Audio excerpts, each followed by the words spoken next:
केसरिया से मन जोगी हुआ रे, दिल झूमे देखो मतवारा हुआ रे। केसरिया से मन जोगी हुआ। हर पल मनाओ केसरी त्योहार। विमल, बोलो जुबान केसरी।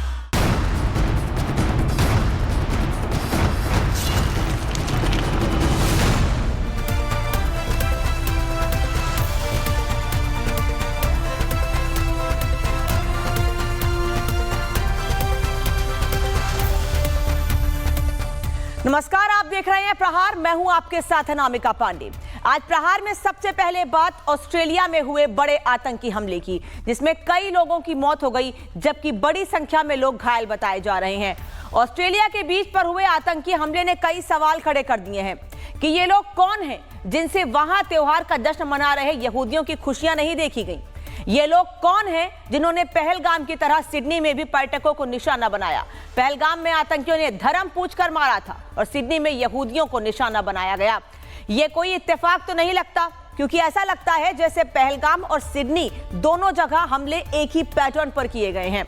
क्या इस हमले के पीछे कोई और बड़ी प्लानिंग है? आगे कोई बड़ी साजिश रची जा रही है?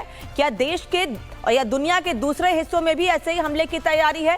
आज इसी पर प्रहार में सबसे पहले बात करेंगे, लेकिन बात एक और खबर की करेंगे। एक तरफ सिडनी में आतंकी हमला हुआ, वहीं आतंक परस्त पाकिस्तान में नए आतंकी हमले के लिए आतंकिस्तान की पाठशाला लगाई जाती है और खुलेआम इसकी जानकारी प्रधानमंत्री शहबाज शरीफ और मुल्ला मुनीर को भी दी जाती है।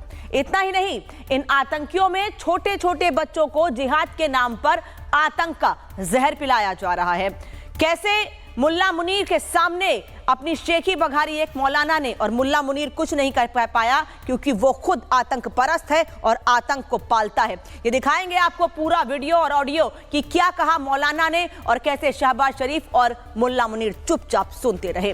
पाकिस्तान भले ही अपनी हरकतों से बाज ना आए, लेकिन भारत आतंकवाद के खिलाफ जो कदम उठाता आया है उससे पाकिस्तान के पाले आतंकियों में खौफ बढ़ता जा रहा है। तभी तो भारत के मोस्ट वांटेड आतंकी मसूद अजहर की भारत की मार का दर्द उसे अभी तक इतने सालों बाद भी याद है।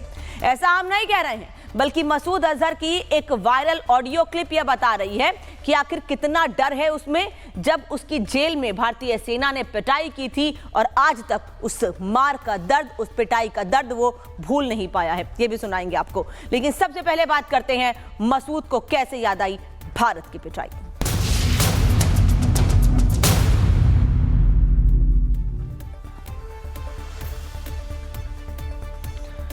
तो बात मसूद अजहर की करेंगे, लेकिन सबसे पहले बात इस वक्त की सबसे बड़ी खबर की, क्योंकि सिडनी में आतंकी हमला हुआ है। प्रहार में हम बात आज इसी खबर पर सबसे पहले करने वाले हैं। ऑस्ट्रेलिया के सबसे मशहूर समुद्र तट पर पहलगाम जैसा हमला देखने को मिला है। बड़ी संख्या में लोग इधर उधर जान बचाकर भागते नजर आए। घटना की जानकारी मिलते ही न्यू साउथ वेल्स पुलिस मौके पर पहुंची और पूरे इलाके को सील कर दिया गया।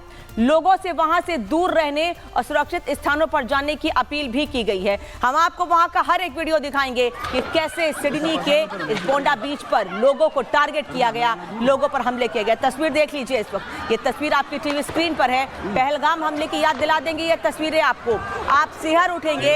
ये सिडनी के बोंडी बीच की तस्वीर है, जहां उस वक्त दहशत फैल गई जब गोलियां चलनी शुरू हुई। इस हमले में 10 लोगों की मौत की खबर है और कई लोग घायल बताए जा रहे हैं। हालांकि ये मौतों का आंकड़ा बढ़ भी सकता है, क्योंकि बड़ी संख्या में लोग अभी अस्पताल में भर्ती हैं और यहाँ 1, 2, 10, 15, 20, 100 नहीं बल्कि 1000 लोग मौजूद थे। हजारों लोगों पर फायरिंग की गई है। पेड़ की आड़ में दीवार के पीछे छिपकर कायरों की तरह हमला किया गया है। बीच की अब एक और तस्वीर आपको दिखा देते हैं। पहली तस्वीर के बाद इसमें एक और तस्वीर देख लीजिए। ये थोड़ा दूर से ली गई तस्वीर है। इसमें कैसे लोग डरे हुए हैं और इसमें भी देखिए कैसे लोग भागते नजर आ रहे हैं। जो बीच के साइड में एरिया है, जो ग्रीन एरिया आपको दिख रहा है, उसमें लोग भागते नजर आ रहे हैं कि कैसे खुद को और अपनों की जान बचा सके। ये गोलीबारी की घटना उस समय हुई जब लोग हनुक्का त्योहार का जश्न मना रहे थे। इस मामले में तुरंत कार्रवाई करते हुए पुलिस ने 2 लोगों को हिरासत में लिया है। पुलिस का ऑपरेशन जारी है। और लोगों से अपील की जाती है कि वो प्रभावित इलाकों के आसपास ना जाएं और फिलहाल किसी की भी आवाजाही पर उस पूरे इलाके में रोक लगा दी गई है।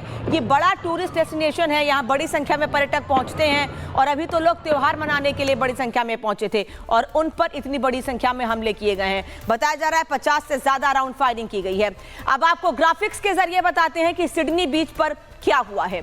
सिडनी के बॉन्डी बीच पर आतंकी हमला हुआ है। हनुक्का त्योहार के दौरान गोलीबारी की घटना हुई और गोलीबारी के समय वहां जश्न मनाया जा रहा था। आतंकियों ने कई राउंड फायरिंग की जिसके बाद बीच पर अफरा तफरी मच गई। इस हमले में 10 लोगों की मौत की खबर है और कई लोग घायल बताए जा रहे हैं। हालांकि उनका इलाज जारी है। पुलिस ने इस मामले में 2 संदिग्धों को हिरासत में ले लिया है और अभी कहा जा रहा है कि जो लोग और इस हमले में शामिल थे उनकी तलाश सिडनी में उस बीच के आसपास की जा रही है जिस जगह पर यह हमला हुआ है। सिडनी के बॉन्डी बीच पर हुई गोलीबारी का एक और वीडियो सामने आया है। हम लगातार ये वीडियो दिखाकर आपको बता रहे हैं कि वहां मौजूद लोग कैसे अपनी जान बचाते रहे। इस वीडियो में देखिए कैसे 2 लोग फायरिंग करते हुए नजर आ रहे हैं। इन लोगों ने काले कपड़े पहने हुए हैं और इनके हाथों में राइफल नजर आ रही है। यह हमलावर एक ऊंचाई वाले स्थान से आम लोगों को निशाना बनाते हुए दिख रहे हैं। वहां मौजूद कार में लोगों ने या दूसरी जगह से लोगों ने डर कर छिप कर ये वीडियो बनाया है। लेकिन देखिए कैसे आम लोगों को यहां निशाना बनाया जा रहा है, कैसे लोग कुर्सियों के या जो वहां मेज रखी हुई है उसके नीचे छिपकर अपनी जान बचाने की कोशिश कर रहे हैं। ये कायराना हरकत है, ये कायराना हमला है क्योंकि पहलगाम में भी जो हमला हुआ था वो भी कायरों की निशानी थी और ऑस्ट्रेलिया के सिडनी में जो हमला हुआ है वो भी कायरता का ही एक उदाहरण है। इस पूरी घटना पर ऑस्ट्रेलिया के पीएम एंथनी अल्बनीज ने दुख जाहिर किया है और कहा है कि बॉन्डी के दृश्य चौंकाने वाले हैं और परेशान करने वाली स्थिति वहां बनी हुई है। पुलिस और इमरजेंसी रिस्पॉन्डर्स लोगों की जान बचाने के लिए मौके पर काम कर रहे हैं। मेरी संवेदनाएं हर पीड़ित व्यक्ति के साथ हैं। सिडनी में हुए आतंकी हमले के आरोपी की पहचान कर ली गई है। इसका नाम नाविद अकरम बताया जा रहा है। उसकी आईडी पुलिस को बरामद हुई है। दरअसल उस जगह पर जहां पर यह फायरिंग की गई है वहां पर यह ड्राइविंग लाइसेंस मिला है और इसमें शख्स का नाम नाविद अकरम लिखा हुआ है और यही वो शख्स है जिस इकलौते शख्स की पहचान फायरिंग के दौरान भी हुई थी। इसका एक वीडियो और एक फोटो भी सामने आया है और इसी का ड्राइविंग लाइसेंस भी उस घटना स्थल से बरामद किया गया है। और इस बीच एक आदमी ने बेहद समझदारी और हिम्मत दिखाई। एक तस्वीर ये भी देख लीजिए। जब लोगों पर अंधाधुंध फायरिंग की जा रही थी एक व्यक्ति वहां आता है और पीछे कार के पीछे हमलावर पहले कार के पीछे छिपा होता है, फिर वो हमलावर के पास जाता है और पीछे से झपट्टा मारकर उससे उसकी बंदूक छीन लेता है। इसके लिए बहुत बड़ी हिम्मत चाहिए, जिगरा चाहिए क्योंकि वो हमलावर अंधाधुंध गोलीबारी कर रहा था। लेकिन उस आदमी ने सही मौके की तलाश की, फिर उस पर टूट पड़ा। हमलावर की बंदूक छूटते ही वो सरेंडर मोड में आ गया। हालांकि वो उस जगह से जहां पर ये व्यक्ति उससे बंदूक छीनने में कामयाब रहा था, ये व्यक्ति वहां से भागने में जरूर सफल रहा और इसका दूसरा व्यक्ति जो दूसरी तरफ दीवार की आड़ में छिपा हुआ है वो पेड़ के पीछे मौजूद शख्स पर लगातार हमले कर रहा था, लगातार गोलियां बरसा रहा था। अगर इन लोगों में इतनी हिम्मत थी तो क्यों नहीं वहां मौजूद रहे, क्यों नहीं वहां खड़े हुए? ये जिहाद की बात करते हैं, ये हिम्मत की बात करते हैं, ये इनकी हिम्मत। जब इनके हाथ से बंदूक छीन ली गई तो दुम दबाकर वहां से भाग गया ये व्यक्ति और इसके साथ ही एक व्यक्ति पर वहां मौजूद लोगों पर हमले करते रहे। लेकिन सवाल यह है कि अमूमन शांत सा रहने वाला सिडनी अचानक गोलियों की तड़तड़ाहट से गूंज क्यों उठा? सिडनी के बॉन्डी बीच पर कुछ हमलावरों ने अंधाधुंध गोलीबारी की, 10 लोगों की जान ले ली। यह हमला ठीक वैसा ही था जैसे आतंकियों ने पहलगाम को दहलाया था।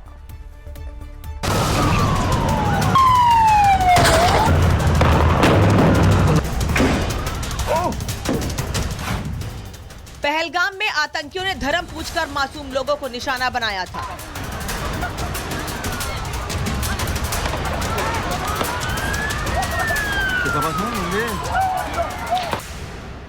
और सिडनी में यहूदियों के त्योहार के मौके पर अंधाधुंध गोलियां चलाई गई, जो दिखाता है कि जिहादियों को दूसरे धर्म के लोग बर्दाश्त नहीं। और भारी चीज सिर्फ 2 ही हो सकती है, या ग्रेनेड हो सकते हैं या एमुनेशन हो सकता है या मैगजीन्स हो सकती है। अदरवाइज वो बैग उस तरीके से लटकेगा नहीं, क्योंकि जब वो चल रहा है आप देखिए उसका बैग कैसे उसको ड्रैग करना पड़ रहा है, उसके वजन से वो उस साइड को झुका भी हुआ है। बट ओवरऑल अगर देखा जाए दुनिया को बहुत ज्यादा इस बात को सीरियसली लेना चाहिए कि आपके टूरिस्ट स्पॉट्स अब अपने आप में टारगेट पर है। पहली बात, यहूदी हमेशा से टारगेट पर।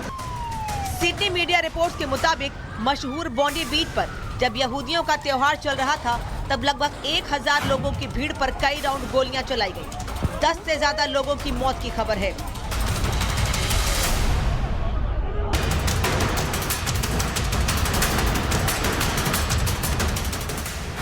फायरिंग हजारों यहूदियों के बीच हुई। यहूदी लोग वहां हनुक्का नाम का त्योहार मनाने के लिए इकट्ठे हुए थे, लेकिन यह त्योहार अचानक से दहशत में बदल जाएगा ये किसी ने नहीं सोचा था। घटना की जानकारी मिलते ही न्यू साउथ वेल्स पुलिस मौके पर पहुंची और पूरे इलाके को सील कर दिया। ऑस्ट्रेलिया के प्रधानमंत्री ने इसे आतंकी हमला करार दिया।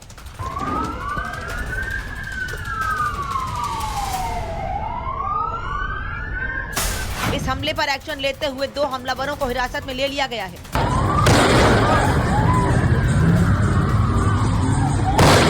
खबरें तो ये भी हैं कि एक हमलावर की गोली लगने से मौत हो चुकी है।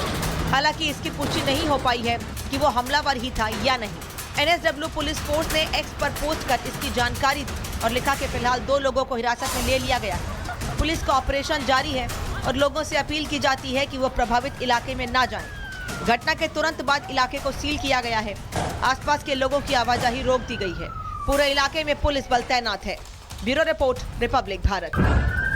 Enculé, il a pris une deuxième arme. और अब आपको 2 तस्वीर दिखाते हैं। पहली तस्वीर 7 अक्टूबर साल 2023 की है। 7 अक्टूबर 2023 ही वो तारीख जब हमास के आतंकियों ने इजराइल पर हमला किया था।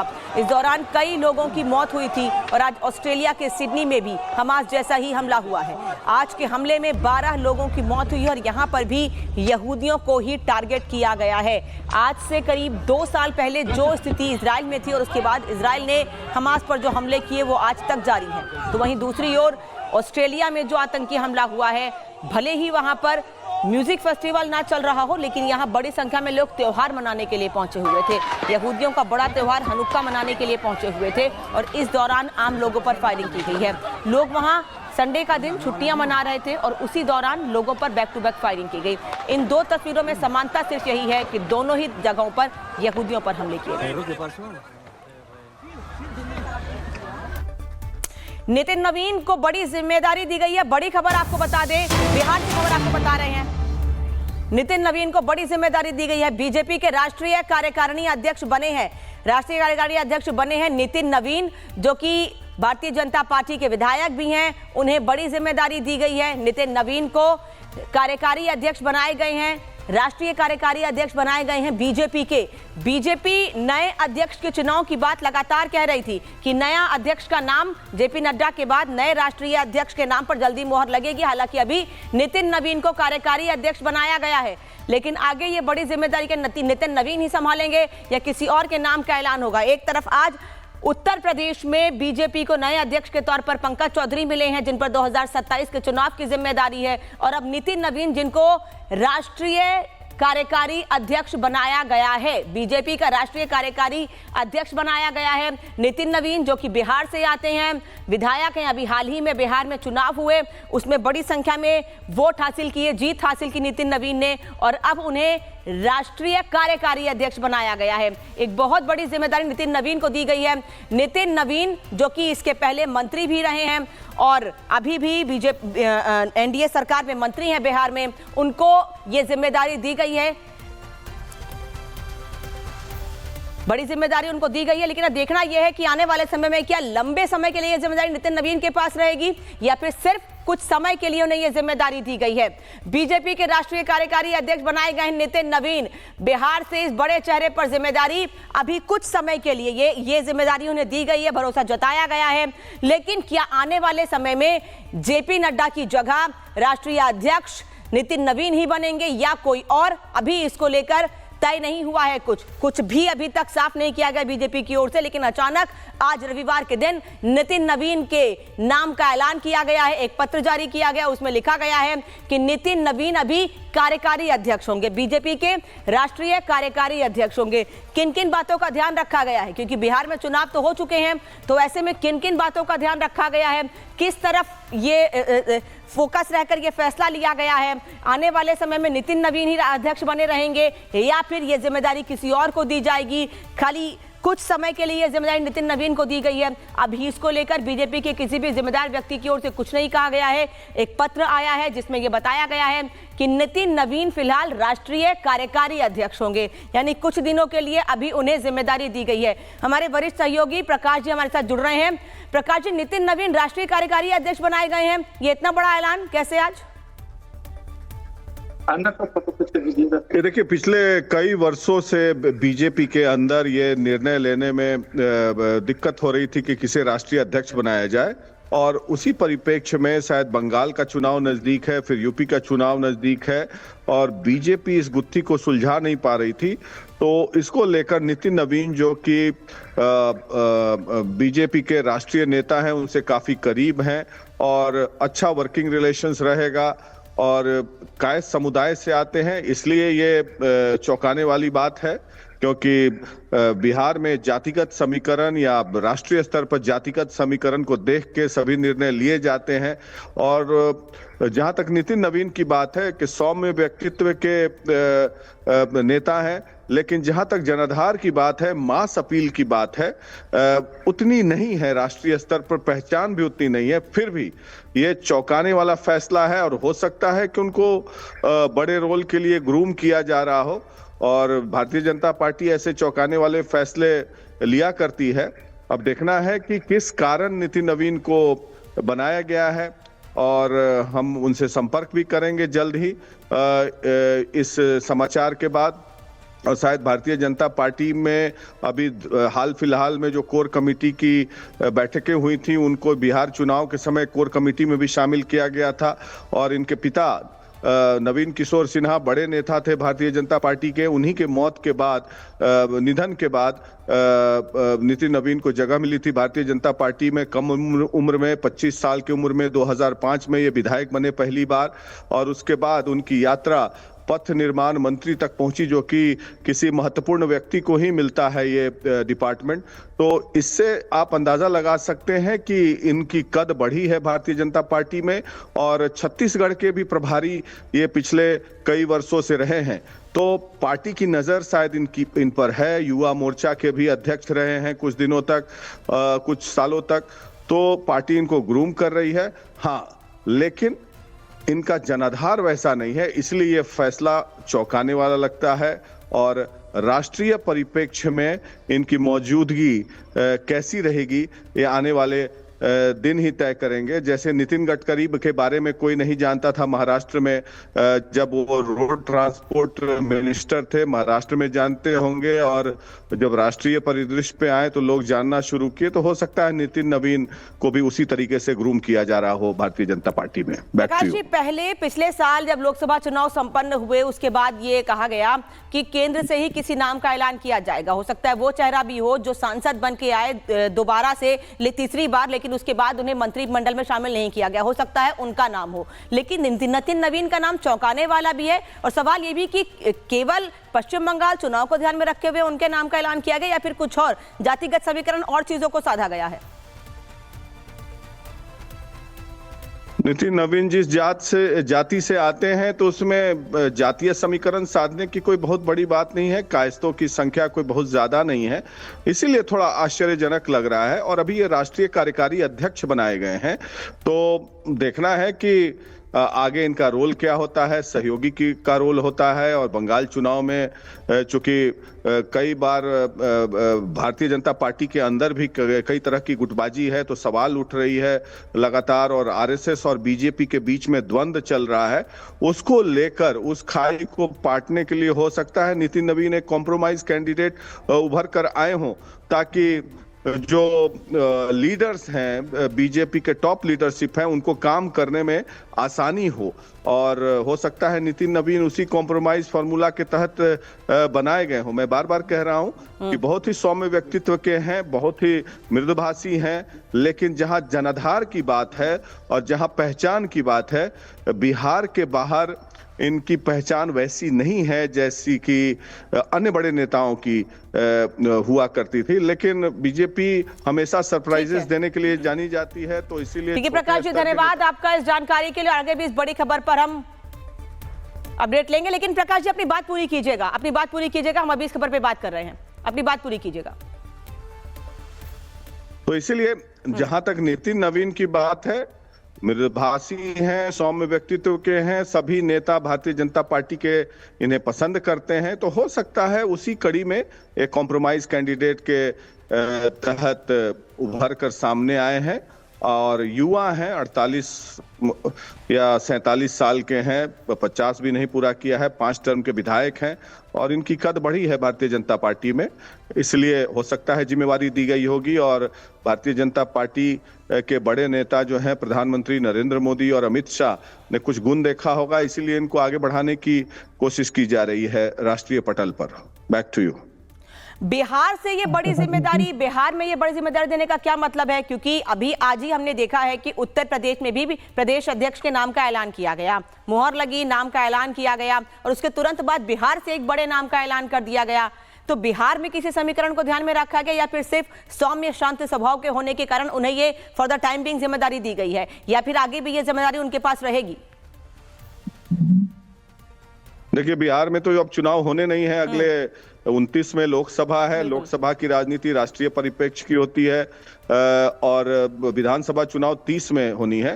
तो ये मेरे ख्याल से एक कॉम्प्रोमाइज कैंडिडेट के रूप में ही उभरे होंगे, क्योंकि पिछले कई वर्षों से ये द्वंद्व चला आ रहा है। जब 24 में जेपी नड्डा का कार्यकाल खत्म हुआ 5 साल का, और उसके बाद से भारतीय जनता पार्टी इस नतीजे पे नहीं पहुंच पाई कि कौन होगा राष्ट्रीय अध्यक्ष, और आरएसएस और भारतीय जनता पार्टी के बीच में काफी द्वंद्व चल रहा था राष्ट्रीय अध्यक्ष को लेकर। कई नाम उभरे, शिवराज सिंह चौहान से लेकर कई नाम उभरे, भूपेंद्र यादव, धर्मेंद्र प्रधान, लेकिन हो सकता है कि एक कॉम्प्रोमाइज कैंडिडेट के रूप में ये उभर कर आए होंगे और जिसके तहत ये दिखाने की कोशिश की गई होगी कि हमने एक राष्ट्रीय अध्यक्ष, कार्यकारी अध्यक्ष दिया है और राष्ट्रीय कार्यकारी अध्यक्ष दिया है और उसके बाद हम आगे का काम करेंगे। अब देखना है कि प्रकाश जी कर पाते हैं कि नहीं, क्योंकि प्रकाश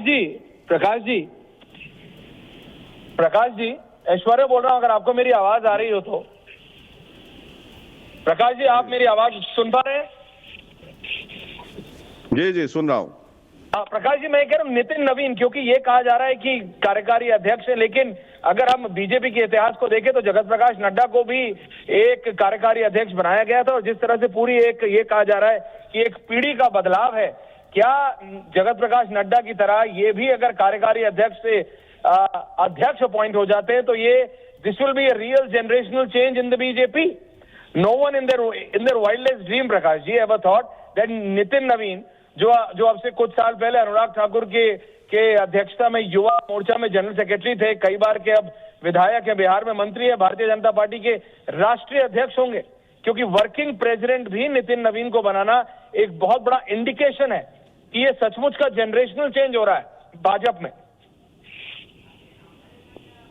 भारतीय जनता पार्टी की कार्य संस्कृति बिल्कुल अलग तरीके की है और वो ऐसे नेताओं को चुनती आई है जो सबको लेकर साथ चले। और सबसे बड़ी बात कि संघ और बीजेपी के बीच सिनर्जी बनाने का काम भी बड़ा जिम्मा है और नितिन नवीन हो सकता है उस रोल में फिट बैठते होंगे, जैसे कि जगत प्रकाश नड्डा जो कि हिमाचल प्रदेश से आए और बने। लेकिन ऐश्वर्या, मैं सबसे बड़ी बात बताऊंगा कि जेपी नड्डा जो हैं राज्यसभा के सदस्य बन चुके थे और नितिन नवीन अभी भी बिहार में मंत्री, और बिहार से एक मंत्री का सीधे राष्ट्रीय कार्यकारी अध्यक्ष के रूप में छलांग लगाना, तो मैं तो यही कहूंगा कि नितिन नवीन तो बड़ा छुपा रुस्तम निकले और भारतीय जनता पार्टी जरूर। प्रकाश जी बहुत बड़े वाले, लेकिन अगर हम देखें जातीय समीकरण को, नितिन नवीन सिन्हा लिखते हैं कायस्थ समुदाय से आते हैं। जिस तरह से अभी उत्तर प्रदेश में एक कुर्मी को प्रदेश अध्यक्ष बनाया गया, नितिन नवीन का नाम दूर दूर तक नहीं था। अब अभी कई नामों पे बात कर रहे थे, धर्मेंद्र प्रधान, ये कहा जा रहा था कि अगर वहां ओबीसी आया,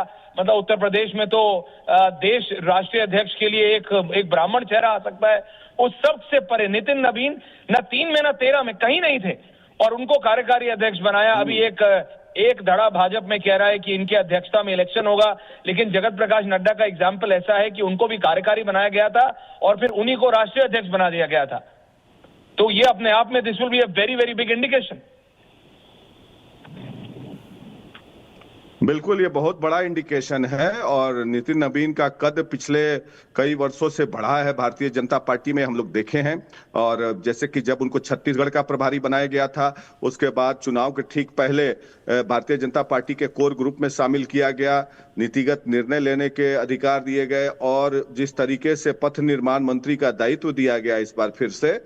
और जहां तक जातीय समीकरण साधने की बात है, कायस्थों की संख्या यहाँ पर बिहार में 0.78 है और वो कोई बहुत ज्यादा प्रभाव नहीं डालते हैं पटना जिले के अलावा। वो भी पटना जिला भी नहीं, पटना शहर, जो कि नितिन नवीन खुद चुनाव जीतते हैं बांकीपुर से, और उमरार या दीघा, बस 3 क्षेत्र में प्रभाव है।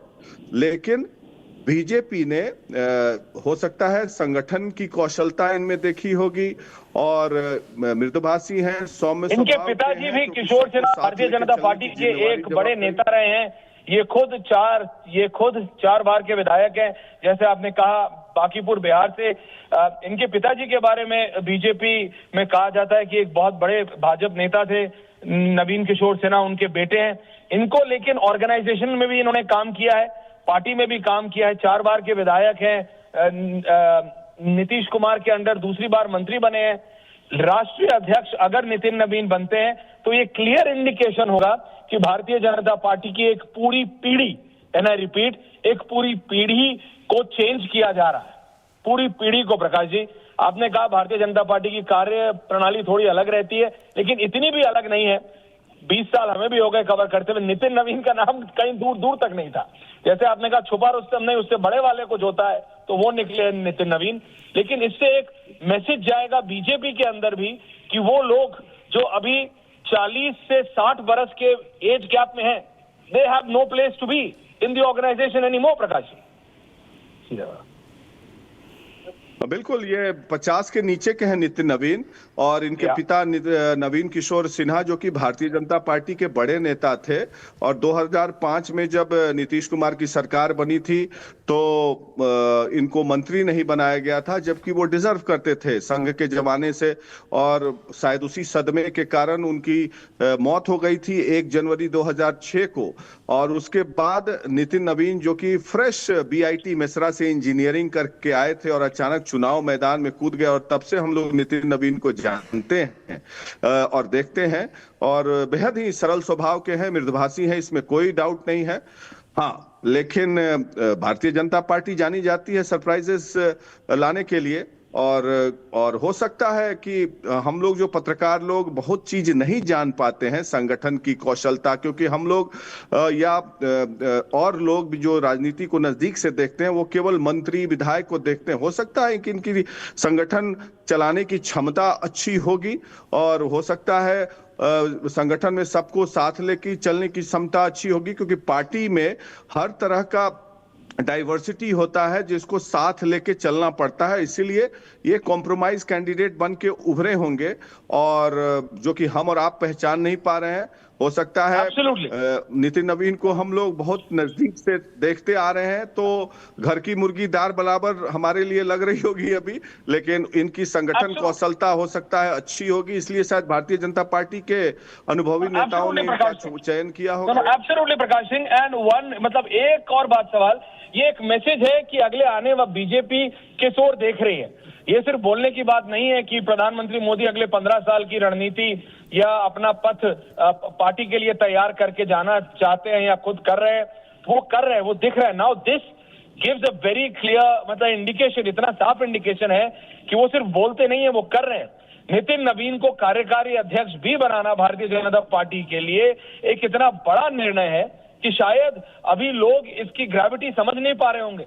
आप मतलब मैं नहीं समझ पा रहा कि अभी प्रेजेंट बीजेपी की टीम में आज तक कोई इतना युवा राष्ट्रीय अध्यक्ष बना है या नहीं। ये शायद सबसे युवा राष्ट्रीय अध्यक्ष होंगे। एक समय कहा जाता था कि कई, और मैं सच में मैं देख रहा हूं पिछले 10-12 अध्यक्ष जो मेरे जहन में आ रहे हैं उनमें से कोई भी इतना युवा नहीं है। अंडर 50 बीजेपी के अगर राष्ट्रीय अध्यक्ष होगा तो टीम कितनी युवा होगी, टीम कितनी यंग होगी। और सचमुच बीजेपी क्योंकि सरकार में है प्रकाश जी, तो वो देख रही है कि गवर्नमेंट तो प्रधानमंत्री नरेंद्र मोदी और अमित शाह चला रहे हैं। पार्टी को चलाने के लिए, अगली पीढ़ी को ग्रूम करने के लिए शायद इससे अच्छा डिसीजन लिया जा सकता था।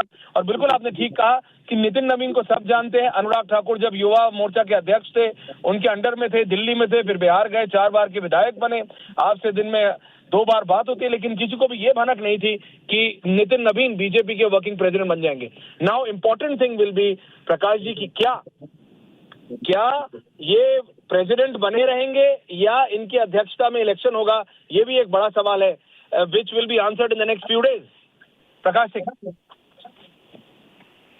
बिल्कुल बिल्कुल, और ये जनरेशनल शिफ्ट की ओर कदम बढ़ाया है भारतीय जनता पार्टी ने, और साफ संदेश दिया है ऐश्वर्य कि युवा लोगों को प्रमोट करना है और ऐसे ही पार्टी को आगे बढ़ाने के लिए यूथ एनर्जी की जरूरत होती है, जिसमें सबका सिनर्जी हो। और मैं एक और एग्जांपल दूंगा कि भारतीय जनता पार्टी जानी जाती है सरप्राइजेस के लिए, और अब जैसे कि आप संजय मयूख का एग्जाम्पल लें, आप लोग मीडिया प्रभारी के रूप में जानते हैं उनको दिल्ली में। आज के डेट में वो सबके संपर्क में रहते हैं, मोदी जी से लेके अमित शाह, सारे बड़े नेता उनको जानते हैं। लेकिन हमने देखी है उनको साइकिल से बीजेपी के ऑफिस में आते हुए, पटना के बीजेपी ऑफिस में आते हुए, और आज वो राष्ट्रीय मीडिया सहप्रभारी हैं।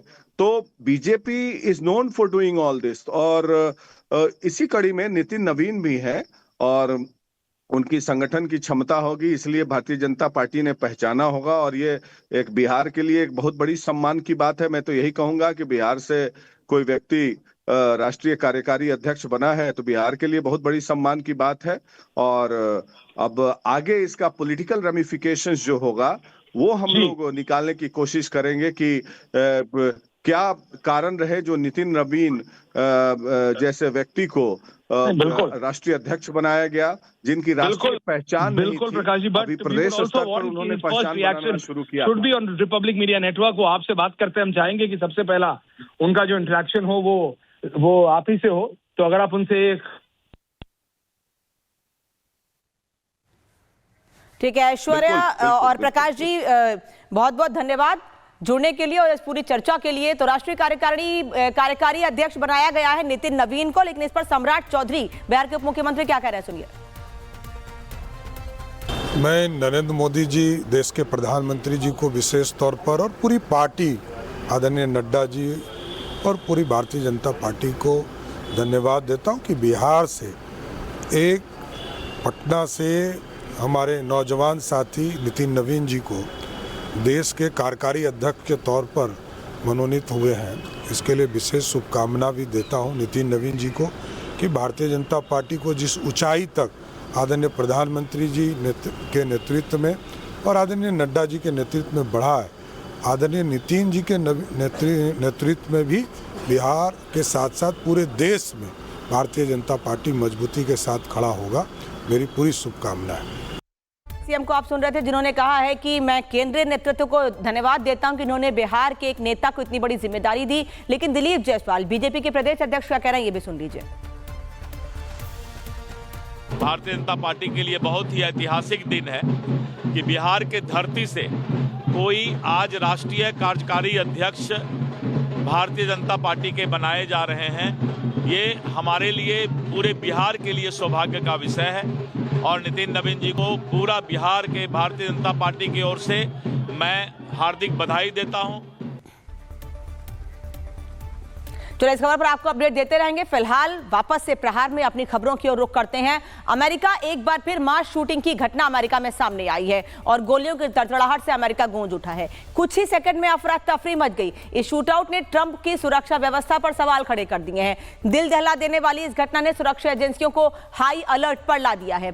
बता दें आपको कि अमेरिका में ब्राउन यूनिवर्सिटी में यह फायरिंग हुई है। अमेरिका की ब्राउन यूनिवर्सिटी उस वक्त खून से लाल हो गई जब आईवी लीग कैंपस पर फाइनल परीक्षाओं के दौरान काले कपड़े पहने एक शूटर ने ताबड़तोड़ फायरिंग शुरू कर दी। इस घटना में यूनिवर्सिटी में 2 लोगों की मौत हो गई जबकि 8 लोग घायल बताए जा रहे हैं। जिस वक्त वहां एग्जाम चल रहा था, परीक्षा हो रही थी, उस वक्त यह हमला किया गया। इस घटना के बाद पूरे कैंपस में अफरा तफरी मच गई। हालांकि घटना की सूचना मिलते ही पुलिस ने हमलावर की तलाश के लिए बड़े पैमाने पर सर्च ऑपरेशन शुरू कर दिया है। अब पुलिस संदिग्ध की तलाश में जुटी है। अधिकारियों के मुताबिक ये गोलीबारी यूनिवर्सिटी के बारस एंड होली इंजीनियरिंग बिल्डिंग में हुई है, जहां उस वक्त परीक्षाएं चल रही थी। और टारगेट किन्हें किया गया था? क्या छात्रों को जानबूझ के टारगेट किया गया था? यह सबसे बड़ा सवाल है। लेकिन अब आपको ये बताते हैं ग्राफिक्स के जरिए कि अमेरिका की ब्राउन यूनिवर्सिटी में हुआ क्या है। अमेरिका के रोड आइलैंड में फायरिंग हुई है। ब्राउन यूनिवर्सिटी में गोलीबारी की घटना हुई है। इंजीनियरिंग बिल्डिंग को निशाना बनाया गया है। हमले में 2 लोगों की मौत हुई है, 8 की हालत गंभीर है। इंजीनियरिंग स्टूडेंट का फाइनल एग्जाम चल रहा था।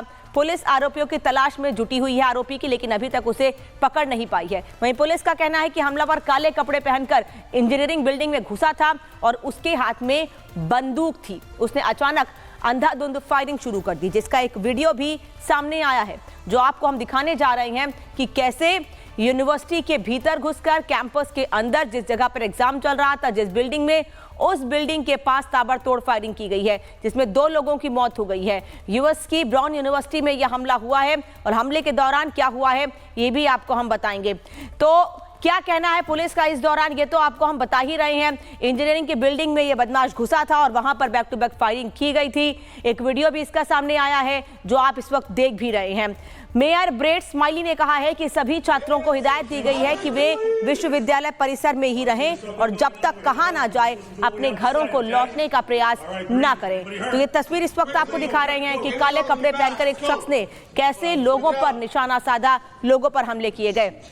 अब ब्राउन यूनिवर्सिटी की 6 तस्वीरें आपको दिखाते हैं कि कैसे ये हमला किया गया। इस वक्त ये 5 तस्वीरें इस वक्त आप देख रहे हैं। यूनिवर्सिटी में फायरिंग, एक्शन में पुलिस, सुरक्षा बढ़ाई गई है, डरे समेत स्टूडेंट हैं, आरोपी की तलाश अभी भी की जा रही है। घंटों बीत चुके हैं इस हमले को, लेकिन अभी तक आरोपी को पकड़ा नहीं जा सका है। ये 5 तस्वीरें इस वक्त आप देख लीजिए। भले ही उस वक्त अफरा तफरी का माहौल मच गया हो और ये प्रयास किया गया कि जल्द से जल्द जिसने ये हमला किया है उसको गिरफ्तार कर लिया जाए, लेकिन घंटों बीत जाने के बाद भी अभी तक आरोपी को अरेस्ट नहीं किया जा सका है। वहीं इस हमले के बाद अमेरिकी राष्ट्रपति डोनाल्ड ट्रंप ने जांच के आदेश दिए हैं और कहा है कि हम पीड़ितों के लिए प्रार्थना कर सकते हैं, हम हालात पर नजर बनाए हुए हैं। FBI संदिग्ध की तलाश में जुटी है। What a terrible thing it is, and all we can do right now is pray for the victims and for those that were very badly hurt, it looks like, and we'll inform you later as to what's happening, but it's a shame. तो America में मास shooting की घटनाएं आम है क्योंकि वहां gun culture है।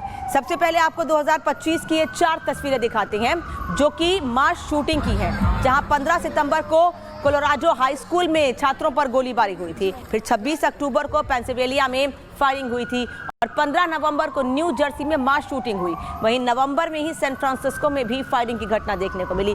America में मास शूटिंग सबसे ज्यादा चर्चा का विषय है। ऐसे में सवाल यह है कि वहां गन कल्चर को खुलेआम बढ़ावा देना ये फायरिंग का कारण बन रहा है। क्या अब उस पर लगाम लगाने का वक्त आ चुका है? अमेरिका में अक्सर बात बात पर गोलियां चल जाती हैं, लेकिन सवाल यही है कि, और पुराना भी सवाल है कि अमेरिका गन कल्चर क्यों नहीं छोड़ रहा है, क्योंकि यही गन कल्चर मास शूटिंग की सबसे बड़ी वजह है। हैरत की बात तो यह है कि जब ऐसी घटनाएं होती हैं तो ट्रंप इसका दोष गन कल्चर को नहीं बल्कि पूर्व राष्ट्रपति बाइडेन की नीतियों को देते हैं और उन पर दोष मढ़ते हैं। वर्तमान राष्ट्रपति डोनाल्ड ट्रंप हैं, वो चाहे तो गन कल्चर को बंद कर सकते हैं, कानून ला सकते हैं, लेकिन वो उसको नहीं रोकते हैं, उस पर कुछ नहीं बोलते हैं, वो पूर्व सरकार पर सवाल खड़े करते हैं। अमेरिका में मास शूटिंग के पहले भी कई ऐसे मामले सामने आ चुके हैं। अब आपको ग्राफिक्स के जरिए दिखाते हैं कि कब कब मास शूटिंग की बड़ी घटनाएं हुई हैं और अब तक कितने लोग इन घटनाओं में मारे जा चुके हैं। 1-2 साल नहीं बल्कि 15 साल पुराना मामला है ये, 15 से 17 साल पुराना मामला, जब वर्जीनिया में 2007 में ट्रक में 32 लोगों की, वर्जीनिया ट्रक में 32 लोगों की मौत हुई थी। फिर साल 2012 में सैंडी स्कूल में 26 लोग मारे गए, फिर 18 लोगों की जान चली गई, जिसमें फिर 2025 में से अब तक की अगर हम बात करें, अब तक इस साल सिर्फ साल 2025 में 508 मास शूटिंग की घटनाएं हुई हैं, जिसमें 17 लोग मारे गए हैं। ये साल खत्म होने वाला है और इस साल के अंत तक अभी तक 508 शूटिंग की घटनाएं हुई हैं, जिसमें 1700 लोग मारे गए हैं। बता दें आपको कि यूएस में मास शूटिंग की बड़ी घटनाएं हुई हैं। उवाल्डे स्कूल में भी 21 मौतें हुई थी साल 2022 में, जिसमें 19 बच्चे शामिल थे। स्कूल कॉलेजों को बार बार निशाना बनाया जाता है।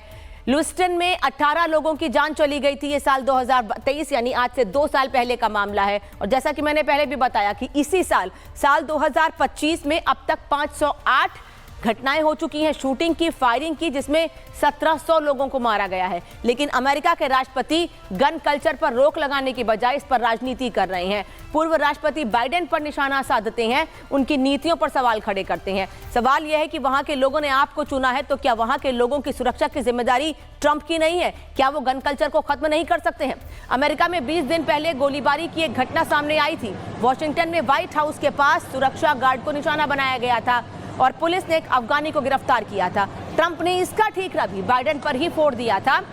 ट्रंप ने बाइडेन राज में आने वाले अफगानी नागरिकों की जांच की बात कही थी और बाइडेन पर गंभीर आरोप लगाए थे। Let's now re-examine every single alien who has entered our country from Afghanistan under Biden. और गन कल्चर को लेकर ट्रंप ने क्या फैसला किया है, चलिए आपको ये भी बता देते हैं। फरवरी 2025 यानी इस साल की शुरुआत में ही ट्रंप ने बाइडेन के गन कंट्रोल नियमों की समीक्षा की। बाइडेन के फैसलों को उलटने का आदेश दिया। एटीएफ की जीरो टॉलरेंस पॉलिसी रद्द कर दी गई और ट्रंप ने गन डीलर्स पर सख्ती भी कम कर दी। कंसील्ड कैरी रेसिप्रोसिटी बिल का समर्थन किया गया। सभी राज्यों में परमिट मान्य कर दिया गया। गन वायलेंस रोकथाम फंड्स काट दिए गए। तो जो राष्ट्रपति जो अब सवाल खड़े कर रहे हैं पहले के नियमों पर, समीक्षा के दौरान उन नियमों को खत्म क्यों नहीं किया गया, बल्कि वो नियम खत्म किए गए जो गन कल्चर को खत्म कर सकते थे और अब उसको बढ़ावा दिया जा रहा है। तो आपने गन कल्चर पर ट्रंप का फैसला भी जान लिया है। ब्राउन यूनिवर्सिटी में जहां शूट आउट हुआ, पूरे इलाके में शेल्टर इन प्लेस ऑर्डर लागू कर दिया गया है। वहीं उपराष्ट्रपति जेडी वेंस ने भी इस मामले पर प्रतिक्रिया दी है। उनका कहना है, उन्होंने कहा है कि ब्राउन यूनिवर्सिटी में जो कुछ हुआ वो भयानक अटैक था और हम लगातार हालात पर नजर बनाए हुए हैं। अमेरिका के गन कल्चर की बात करें तो आखिर ये है कि आपको ग्राफिक्स के जरिए बता देते हैं।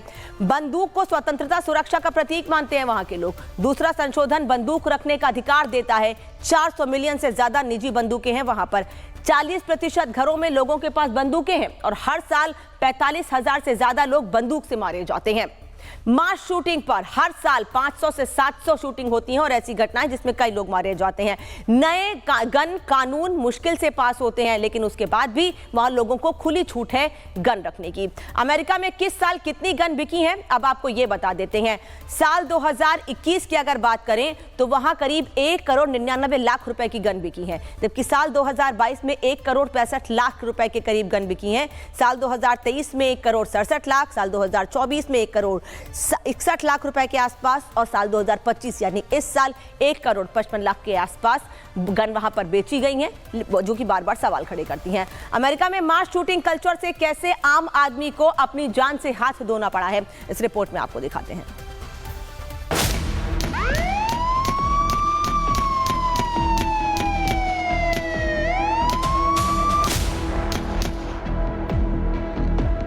ग्रे कलर का मास्क, काले कपड़े पहना यह शख्स अमेरिका की ब्राउन यूनिवर्सिटी में फायरिंग का आरोपी है, जिसे पकड़ने की कोशिशें जारी हैं। यूएस में मास शूटिंग की घटना आम हो चली है और इसी कड़ी में एक और वारदात जुड़ी हुई है। आइलैंड के ब्राउन यूनिवर्सिटी में गोलीबारी हुई। इस अटैक में 2 लोग मारे गए हैं, साथ ही कई लोग घायल हुए हैं। ब्राउन यूनिवर्सिटी में हुए इस हमले के बाद अब संदिग्ध की तलाश शुरू हो गई है। घटना को कई घंटे बीत गए, लेकिन इसके बावजूद यूनिवर्सिटी के परिसर के आसपास की सड़कें बंद रहीं। साथ ही पूरे शहर में सुरक्षा कड़ी कर दी गई। ये गोलीबारी ब्राउन यूनिवर्सिटी के बारस एंड हॉली इंजीनियरिंग बिल्डिंग के पास हुई। एक क्लासरूम को निशाना बनाया गया। उस वक्त वहां फाइनल एग्जाम चल रहे थे। फायरिंग की खबर लगते ही पुलिस मौके पर पहुंची। डरे सहमे छात्रों को सुरक्षित जगह पहुंचाया। पुलिस चीफ टिमोथी ओहारा ने बताया कि हमलावर संदिग्ध एक पुरुष है, जिसकी उम्र 30 के आसपास हो सकती है। गवाहों की रिपोर्ट के आधार पर उसने ग्रे कलर का कैंपोफ्लाज मास्क पहन रखा था। संदिग्ध को आखिरी बार इंजीनियरिंग बिल्डिंग से निकलते हुए देखा गया। अधिकारियों का कहना है कि पुलिस संदिग्ध की पहचान बेहतर ढंग से करने के लिए सीसीटीवी फुटेज खंगाल रही है। फिलहाल पूरे कैंपस में दहशत का माहौल है। पुलिस और सुरक्षा एजेंसियां हमलावर की तलाश में जुटी हैं और जांच जारी है। अमेरिका में आए दिन गोलीबारी की घटना कानून व्यवस्था पर बड़े सवाल खड़े कर रही है। Bureau report, Republic Bharat. और रुक रहे छोटे से ब्रेक है, लेकिन खबरें लगातार जारी हैं। बने रहिए रिपब्लिक भारत के साथ।